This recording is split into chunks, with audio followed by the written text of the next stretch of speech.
Muy buenas tardes, hombres y mujeres de valor de esta plataforma. Les saludamos desde acá, Villarrica, Chile, novena región, región de la Araucanía. Un saludo a cada uno de ustedes que se dan cita y con quienes estamos siguiendo la secuencia del libro de Hebreos. Esta carta, escrita el año 60 al 65 después de Cristo, que se le atribuye al apóstol Pablo y que tiene tremendas y grandes enseñanzas, sobre todo para nuestros días y también lo fue para la iglesia de antaño. Una lección tremenda la que presenta el libro de Hebreos. Les invito a inclinar sus rostros para orar. Padre nuestro que estás en los cielos, agradecido Señor porque tú nos permites poder extraer de tu palabra estas hermosas y tremendas enseñanzas. Pedimos tu bendición en el nombre y en los méritos de Jesús. Amén. Amén. Estábamos siguiendo esta secuencia y con ello también quiero enviar un saludo al pastor Guillermo, que siempre está sintonizándonos allí en la ciudad de Quillota, a quien le dijimos el día de ayer que hoy día ya terminamos de hacer la otra grabación del capítulo 7, que es totalmente compleja y más quizás profunda de lo que se le ve por encima, que es el sacerdocio de Melquisedec. El sacerdocio ahora que apuntaba quién era, cómo era, y cómo nosotros podemos entender y qué lección podemos extraer de Melquisedec. Tengo acá yo en los registros del diccionario de Jerusalén, el rey sacerdote real de Salem, que sirvió como portavoz de Dios y el representante del Padre en la tierra, a través de quien Cristo habló y guió a su pueblo. Viene del hebreo Melquisedec, y que significa rey de justicia, que también significa rey de paz. Tiene esas acepciones allí del original hebreo. La palabra Melquisedec, rey de justicia o mi rey es justo, en otras traducciones. También encontramos esa aseveración en el diccionario de Jerusalén del hebreo como Malquisedec, mi rey o rey de justicia. Y a quien dice la palabra que Abraham le entregó los diezmos de todo cuando venía de la guerra. En el capítulo 7, en el verso 1, dice: este Melquisedec, rey de Salem, sacerdote del Dios Altísimo, salió a recibir a Abraham, que volvió de la derrota de los reyes, y lo bendijo. Y asimismo dio a Abraham los diezmos de todo. Melquisedec significa primeramente rey de justicia y también rey de Salem, esto es, rey de paz. Nada se sabe de su padre, ni de su madre, ni de sus antepasados, ni tampoco del principio y el fin de su vida. Y así, a semejanza del Hijo, permanece sacerdote para siempre. Considerad, pues, cuán grande era este a quien Abraham, el patriarca, dio diezmos del botín. Ciertamente, los que entre los hijos de Leví reciben el sacerdocio tienen mandamiento de tomar del pueblo los diezmos según la ley, es decir, de sus hermanos, aunque estos también sean descendientes de Abraham. Pero aquel cuya genealogía no es contada entre ellos, tomó a Abraham los diezmos, los bendijo, y al que tenía las promesas. Sin discusión alguna, el menor es bendecido por el mayor. Verso 11 dice: si pues la perfección fuera por el sacerdocio levítico bajo el cual recibió el pueblo la ley, ¿qué necesidad habría de tener que se levantase otro sacerdote según el orden de Melquisedec, y que no fue llamado según el orden de Aarón? Pues cambiando el sacerdocio necesario es que haya también cambio de ley, y aquel de quien se dice esto de otra tribu, de la cual nadie sirvió al altar, porque sabido es que nuestro Señor vino de la tribu de Judá, de la cual nada habló Moisés tocante al sacerdocio. Hermanos, es muy importante, muy imperante poder pasar de este capítulo 7, pero pasar con buena nota y decir, esto es lo que logramos entender del capítulo 7 del libro de Hebreos, con tocante al sacerdocio de Melquisedec y a la figura que se usa para poder hablar del sacerdocio finalmente a quien apunta Melquisedec.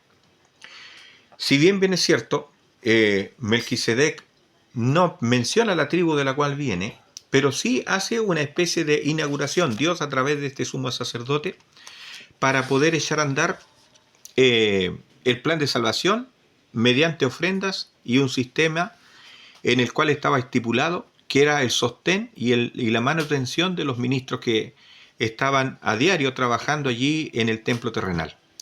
Nosotros podemos dar cuenta de tres grandes templos que hubieron y que sirvieron en la antigüedad: el templo de Moisés, o templo del desierto, templo de Salomón, y templo de Herodes el Grande, que ese templo fue destruido el año 70 después de Cristo. El templo de Salomón fue destruido aproximadamente el año 605 antes de Cristo, y el templo de Moisés no fue destruido porque sufrió una metamorfosis, sufrió una transformación y se erigió con el tiempo el templo de allí en el Monte Moria, el templo de Salomón.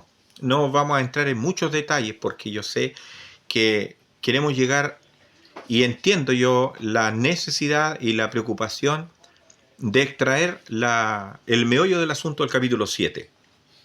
Hay muchos matices, es un engranaje muy amplio, es un abanico muy extenso, es una forma literaria en la cual se explica, se expone a qué se refiere el sacerdocio de Melquisedec. Primero, de acuerdo a la ley levítica, o mosaica, como usted quiera llamarla, este sacerdocio recibía ofrendas físicas. Este sacerdocio residía en un templo hecho de manos, un templo físico. Este sacerdocio se le constituyó y se le atribuye a la tribu de Leví, que es la descendencia de los sacerdotes que tendrían a cargo la intercesión y la mediación entre Dios y los hombres. Dios lo constituyó así por muchos años. Así sirvió, así fue como operaba estos sacrificios, esta intercesión para la salvación de la raza humana. Cuando la gente decía que estos sacrificios no servían, yo creo que se está tomando de la Escritura en forma muy errada y muy poco seria, teológica y escatológicamente, porque siendo Dios quien instituyó este sacerdocio, cuando se refiere que no era un sacerdocio perfecto, lo que está diciendo la Biblia en su original es que no era este era un antitipo, era un prototipo, era una forma de enseñar algo mucho más grande. Cuando nosotros hablamos del santuario en el libro de Shemot, en el capítulo 20 y en el capítulo 25, me refiero al libro de Éxodo, y Dios da la instrucción y dice, harán un santuario para mí, y le da la instrucción Dios a Moisés y le dice, mira y hazlo conforme al modelo que te fue mostrado en el monte. Díganme ustedes, cuando Dios le mostró los planos para que Moisés hiciese el santuario portátil, ¿de qué le estaba mostrando los planos? ¿Cuál era el original? El modelo que Dios le mostró en una maqueta, el cual Moisés lo llevó en una réplica y que tendría un cumplimiento, una duración. Era móvil, era portátil, los sacerdotes morían, los animales, ¿no es cierto?, morían, entregaban su sangre, se hacía ofrenda por la sangre de los animales.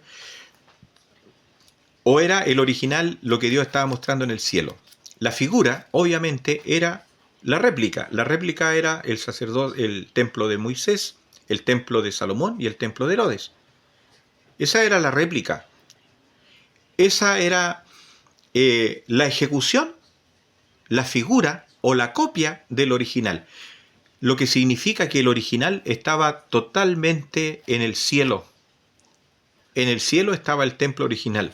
Mira y hazlo conforme al modelo que se te fue mostrado en el monte. Por supuesto, en el libro de Salmos dice que Dios no puede habitar en templos humanos.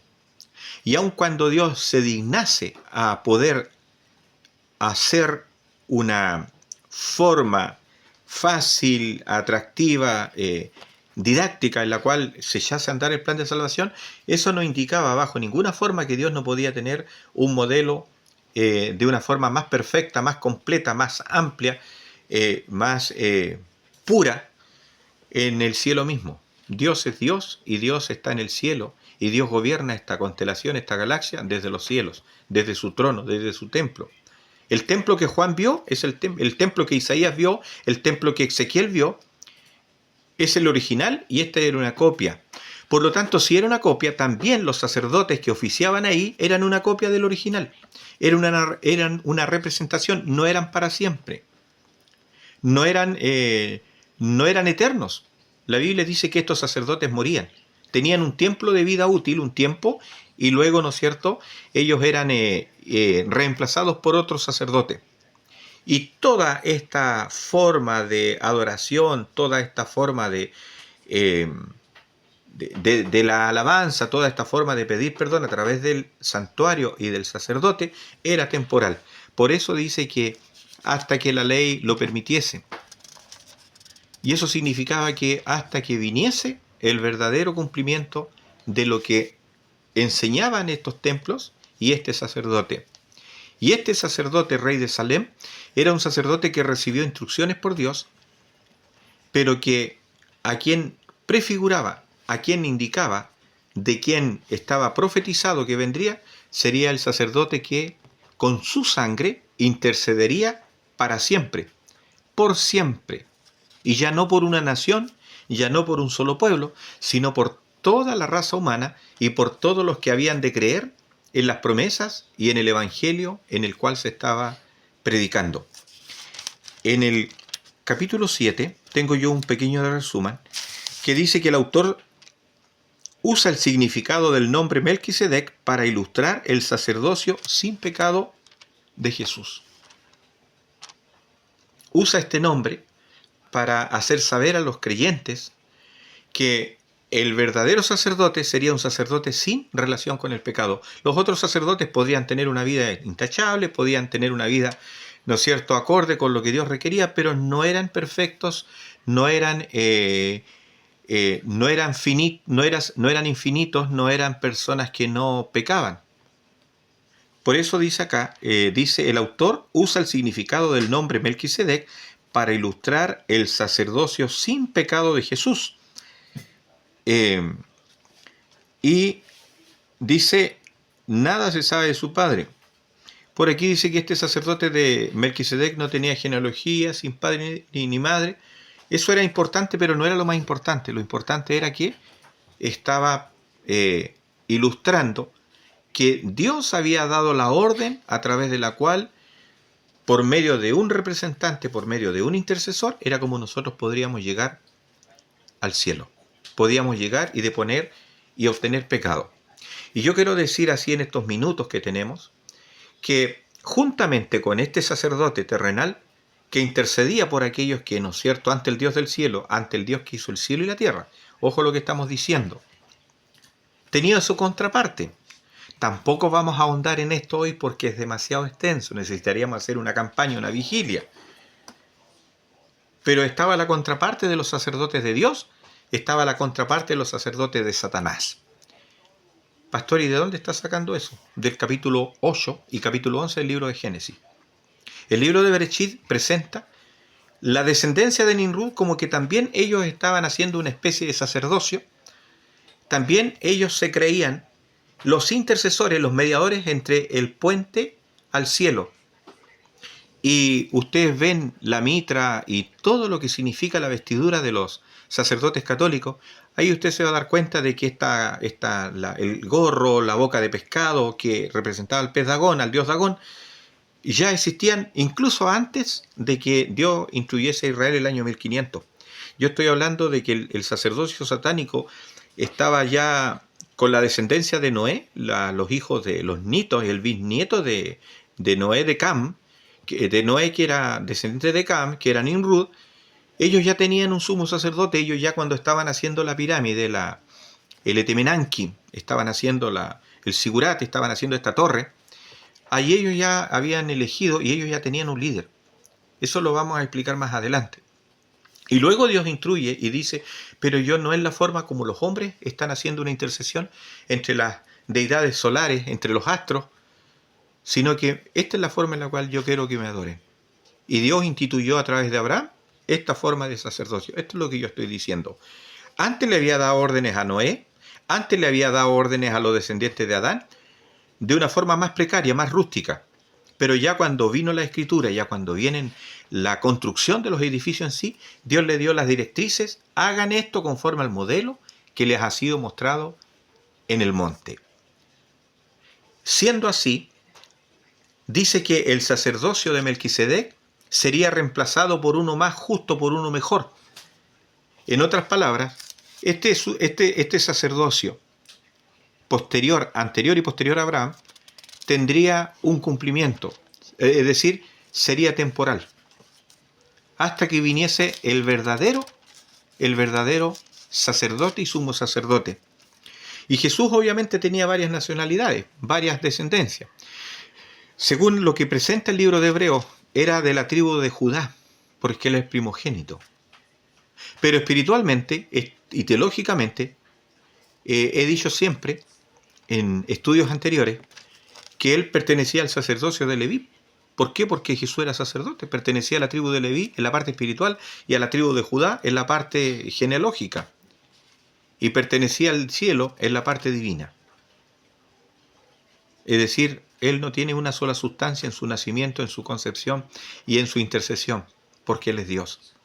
Por lo tanto, ningún otro sacerdote podía contener y llevar sobre sí tantas facetas. Ninguno. Solamente Jesucristo. Y todos estos sacerdotes temporales representaban, de alguna manera, el sacerdote eterno que vendría. Y otro asunto muy importante en este capítulo 7 es que la intercesión de Cristo no ha terminado. El sacerdocio de Cristo no ha terminado, las ofrendas no han terminado. Ahora no son ofrendas físicas donde usted lleve un cordero, porque el cordero es Cristo. Pero la intercesión de Cristo en el cielo día y noche está vigente hasta cuando Él venga en las nubes por segunda vez. Por lo tanto, hay un templo en el cielo, hay un santuario en el cielo, hay un sumo sacerdote en los cielos que ministra cada vez que nosotros deponemos y confesamos nuestra falta al Dios del cielo. Y ese sacerdote espera por nuestras oraciones, espera para poder reconciliarnos con el Padre. También acá tengo otra declaración, en un resumen. El patriarca dio diezmos a Abraham, antepasado de Aarón, y de todos los sacerdotes levíticos entregó diezmos a Melquisedec, lo que demuestra la superioridad del sacerdocio Jesús sobre el sacerdocio levítico. Qué interesante. Abraham representa también a todos los creyentes y la relación que debieran mantener con Cristo. Abraham representa a todos los creyentes, ¿no? Abraham de alguna manera nos representa a nosotros, pues el padre de la fe. Y nosotros somos hijos de Abraham también. Aun cuando los judíos le decían a Jesús, nosotros somos hijos de Abraham, pero Jesús dijo, los verdaderos hijos de Abraham son personas que no tienen odio en el corazón, son personas que me aman y me siguen. Entonces usted puede decir hoy en día que sí, usted es un hijo de Abraham por la fe, porque es lo que vamos a entender y a canalizar a través del capítulo 11 del libro de Hebreos. Así como usted es un descendiente de Abraham en la fe, entonces los sacerdotes eran una tipificación del verdadero sumo sacerdote, Cristo Jesús. Y por lo tanto el sacerdocio de Jesús no ha terminado bajo ninguna circunstancia. Empezó su intercesión con su sangre cuando fue ascendido al cielo, con su propia sangre. Y si el sacerdocio de Cristo en la tierra, representado por estos sumos sacerdotes terrenales, en algún momento llegó a hacer una gran obra magnífica, esplendorosa, imagínense en el templo de Salomón, se inaugura el templo este con 7.000 yuntas de bueyes. Imagínense usted ese espectáculo cuando se inaugura el templo y desciende la presencia de Dios, el fuego del cielo, y que quedó ahí encendido en el altar. Y si eso era una figura del verdadero tabernáculo, del verdadero santuario y templo, del cual no se predica mucho, imagínese usted el templo celestial, ¿Cómo se inauguró? Con la muerte de Cristo. ¿Cómo se echó a andar? Con la ascensión de Cristo al cielo. Imagínense los ángeles que presidieron la entrada de Cristo al cielo, al santuario. Con su propia sangre, dice más adelante el libro de Hebreos, que vamos a ver en el capítulo 8 al capítulo 10. Imagínense el espectáculo de que todo lo que se hacía acá, por magnífico que fueran estos templos, o el de Salomón, que es el que más nos llama la atención, imagínese usted cómo será el templo celestial, imagínese cómo será el santuario celestial, donde no hay relación con el pecado. Por eso dice que ese templo, esos sacrificios, era mejor el que venía que el que estaba. Claro, porque era perfecto, era la representación del verdadero sumo sacerdote, que es Cristo Jesús. Así que por lo tanto dice, el patriarca dio los diezmos de todo. Otro cambio de ley. ¿Qué significa cuando dice que hubo cambio de ley en relación al santuario y al sacerdocio de Jesús? La gente a veces lleva todo esto a lo que quiere entender y está hablando totalmente de la intercesión, está hablando del sacerdocio y está hablando de aquel mediador entre Dios y los hombres, que había tanto terrenal como el que ahora iba a erigirse celestial. Entonces, lo que Pablo está diciendo, mire, ¿sabe qué? Paren las ofrendas, pare esto, ya mire, Cristo ya ascendió al cielo. No me traigan más vacas, no me traigan más bueyes, no me traigan más becerros, porque ya el verdadero Cordero dio su vida. Este templo en el que en algún momento se utilizó para llevar y canalizar el plan de salvación, ahora está transportado al cielo. Por favor, entiendan esto. Le decía Pablo a los judíos, y hoy en día nosotros aún así, el mundo, la iglesia evangélica no ha entendido esto, no lo explica. Dice, no, la ley era mala y esto era aquí y ahora, pero tenía todo un propósito, todo tenía un cumplimiento, todo tiene una explicación. Dice la del sacerdote del capítulo 18 del libro de Números, que prescribe que solo Aarón y sus hijos podían actuar como sacerdotes. El argumento del autor es que la llegada del sacerdocio de Cristo evidencia un cambio de esa ley. Ese cambio de la ley sacerdotal prepara al lector para la transición en el libro, que pasa al hablar del pacto que trajo Jesús. Claro que había una transición de ceremonias, había una transición de iglesia. Imagínense los discípulos, Jesús, instruyendo y viviendo una transición, una transformación entre la iglesia que estaba judía, entre la iglesia que estaba dividida en distintos grupos, la iglesia de la nación judía, celotes, saduceos, fariseos. Unos no creían en la resurrección, los otros creían en el poder político, los celotes tenían que tomar la espada, etcétera, etcétera, etcétera. Otros eran totalmente rigurosos, como los esenios, que eran también un grupo de la casta que había en la iglesia de Israel. Imagínense la confusión que ellos tenían. Y cada uno de esos grupos se adjudicaban que ellos eran los líderes y que estaban mejor. Pero cuando tuvieron que matar a Cristo se unieron. Cuando tuvieron que quitarle la vida al Mesías se unieron y buscaron una causa en común. La causa en común es que Jesús les estorbaba para lo que ellos estaban haciendo como sacerdotes, como líderes, como pastores, guiando al pueblo, cobrando excesos. Hoy en día, cuando el catolicismo nos conviene, nosotros también hacemos causa común. Cuando queremos derrocar a alguna persona teológicamente, nos unimos con los católicos. Cuando queremos de fraternizar a algún hermano que nos dice verdad, entonces nos unimos a la parte política. Cuando nos conviene tomar el dinero y nos conviene tomar ciertas ventajas mundanales, entonces decimos, este diputado tiene razón. Lo mismo estaba ocurriendo en los tiempos de Cristo. Exactamente igual. El panorama era exactamente igual. Aquí había una transición. Y esa transición Pablo dice, pero no, estos templos representan el templo que iba a ser puesto en el cielo. Estos sacerdocios, estos sacerdotes que eran mortales representan realmente al sacerdote Cristo Jesús, que ya entregó su vida, ya ascendió al cielo y ya está intercediendo. No es que venga un tercer templo, no es que, hermano, el trabajo no está allí. La teología no está allí en lo excéntrico. La teología, el conocimiento de Dios está en que el Espíritu Santo nos guíe para entender lo que estamos diciendo y que tengamos la suficiente madurez, espiritualidad, para decir esto, claro, esto es así. Era una transición, el sacerdocio de Cristo. Esto llegaba hasta cierto punto. Hasta cierto tiempo llegaban los templos y la intercesión de Cristo. Ahora está Cristo, continuó esta intercesión. Otra declaración, la ley meramente humana o carnal, por cuanto se designaba a seres humanos mortales y pecaminosos, conceptos asociados a la carne en la Biblia, el poder de una vida indestructible, el sacerdocio de Jesús, se basa en el hecho de que Dios lo resucitó de los muertos. Dios resucitó a Jesús de los muertos. ¿Qué otro sacerdote tenía esta particularidad? ¿Qué otro sacerdote tenía esta semejanza? ¿Qué otro sacerdote podía interceder con su propia sangre? Y no es que con la sangre de él unta el dintel del cielo, es que con su vida sin pecado, él podía ahora reclamar a los que a Dios se acercan. Era su vida sin pecado, era su vida perfecta, la que hace y hacía de que este sacerdocio de Jesucristo en los cielos sería mucho más completo.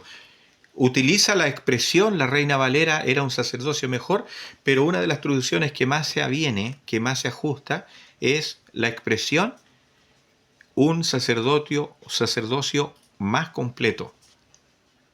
¿Por qué? Porque este sacerdote primero no cometía pecado, no cometió ningún pecado. Segundo, porque fue con su vida la que este sacerdote y sumo sacerdote nos vino a rescatar. Los otros sacerdotes, ninguno dio su vida por nosotros. Ellos tenían una víctima ajena.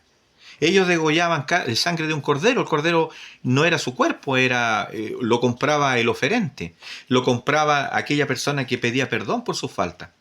Pero este sumo sacerdote del cual habla Pablo fue su propia vida, fue su propia sangre, fue su carne, la que entregó para salvarnos, para interceder y que la ira de Dios no cayese sobre nosotros.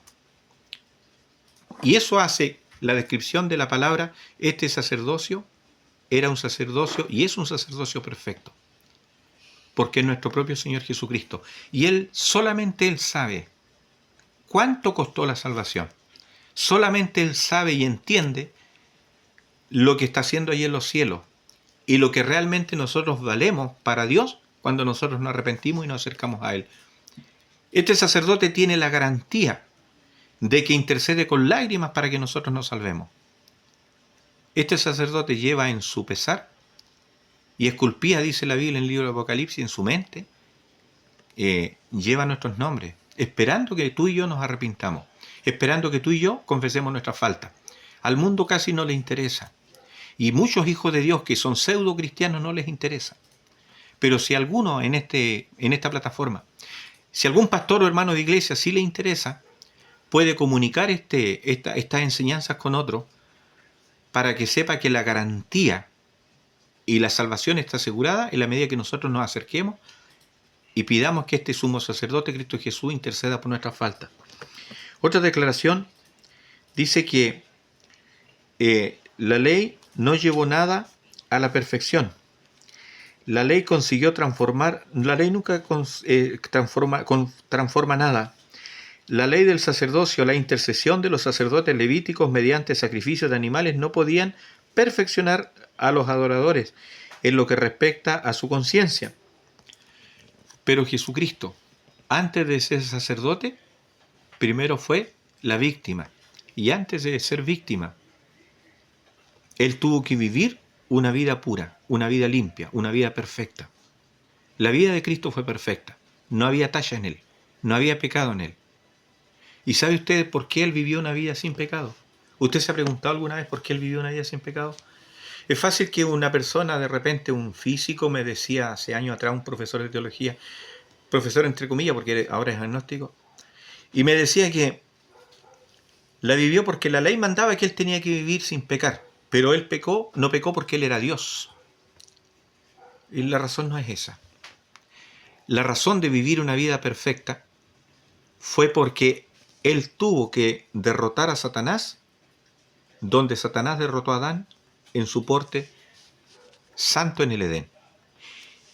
Y al derrotar Jesucristo a Satanás, donde Adán fue derrotado, Él toma el derecho de decir, la raza ahora me pertenece. Lo que Satanás estaba reclamando como suyo, viene Jesucristo, vive una vida perfecta y ahora toma el derecho ante el Padre de decir, Padre, yo me los compro con mi sangre y tu castigo caiga sobre mí. Yo voy a recibir lo que el hombre necesitaba o lo que el hombre merecía recibir. Yo voy a morir en el lugar del hombre. Esa es la razón por la cual la víctima y el cordero, lo que se ofrecía, debía ser sin pecado. Porque al no pecar, él ahora se tomó el derecho de decir, tu castigo, tu ira, Padre, caiga sobre mí. Y así ocurrió. Murió el justo y quedó libre el pecador. El justo pagó los latigazos que debía pagar aquel que sí había transgredido, nosotros. Nosotros sí habíamos transgredido, nosotros sí hemos transgredido, pero Jesús no. Y con todo, Jesús ocupó nuestro lugar. Con todo, Él recibió el castigo del Padre para poder reclamarnos y rescatarnos a fin de que podamos tener vida eterna. Nunca la ciencia va a poder explicar este asunto. Nunca las grandes universidades van a poder dar cuenta de lo que ocurrió en el Calvario. Jamás. Podemos tener una vaga idea de lo que ocurrió. Podemos hacer una apología de lo que ocurrió. Pero estar en el momento, en las cosas como se dieron, no hay mente humana que pueda describir el amor que Dios hizo al entregar a Cristo. No existe. Será tema de estudio por los siglos de los siglos. Pero lo que ahora nos concierne es que podemos entender realmente por qué se inició ese sacerdocio, a quién representaba, qué estaba enseñando y qué nos quiere decir mientras este sacerdote está con sus manos extendidas en el cielo. Termino diciendo lo siguiente. Es fiador de un nuevo pacto y de un mejor pacto porque es una alianza ahora más valiosa. La designación de Jesús como sumo sacerdote nos garantiza el cumplimiento de las promesas divinas, que incluyen limpiar nuestras conciencias de pecado, acceso confiado a la presencia de Dios directamente a través de Él, para interceder por nosotros, y a menudo se pasa por alto, dice este importante tema bíblico. Lo que Jesús está haciendo hoy por los creyentes, está intercediendo por ellos, como sumo sacerdote en el santuario. Mensaje en la introducción. Y santo, dice, apartado de los pecadores, separado de los pecadores. Esto permite a Jesús actuar como intercesor nuestro. Los seres humanos pecadores no pueden ser intercesores adecuados ante un Dios santo. Por eso es grave la adjudicación que hace la Iglesia Católica cuando dicen que tienen un sacerdote. ¿Sacerdote de qué? Si el sacerdote está en los cielos. Del vicario de Cristo. ¿Vicario de Cristo de qué? Si el vicario de Cristo es el Espíritu Santo. Eso es una blasfemia. El único sacerdote y sumo sacerdote es Jesucristo. Y las vestiduras de Cristo son muy distintas a las vestiduras del cónsul romano, que tiene toda la vestimenta de Nimrud y que van en otra dirección. La Biblia aquí está presentando otra temática, y la temática es muy distinta. Y está diciendo, por favor, ustedes no sigan rindiendo culto a las imágenes, no sigan rindiendo culto ni trayendo más ofrendas, porque esto ya terminó. Entonces la iglesia estaba en transición, y aún así han pasado más de 2000 años, y todavía la iglesia sigue sufriendo esta metamorfosis, esta transición, porque muchos no entienden qué realmente ocurrió y dónde se está llevando todas estas cosas. Por lo tanto, tenemos un Dios santo, tenemos un santuario físico en los cielos, tenemos un sumo sacerdote físico y espiritual en los cielos, y tenemos que con su sangre y su perfección nos acerca a Dios para interceder por nosotros día y noche. Dios te bendiga, Dios te guarde. Te invito a compartir estos temas con todos tus hermanos, con todos tus familiares, con aquellos que, ¿no es cierto?, estás compartiendo estas importantes lecciones, porque ya viene pronto el capítulo 8, el mediador del nuevo pacto. Todo el libro de Hebreos da cuenta de lo que estamos diciendo y lo importante que es para nuestra salvación. Dios te bendiga, Dios te guarde, es mi deseo y oración en esta noche, en esta tarde de sábado. Amén, sí, amén.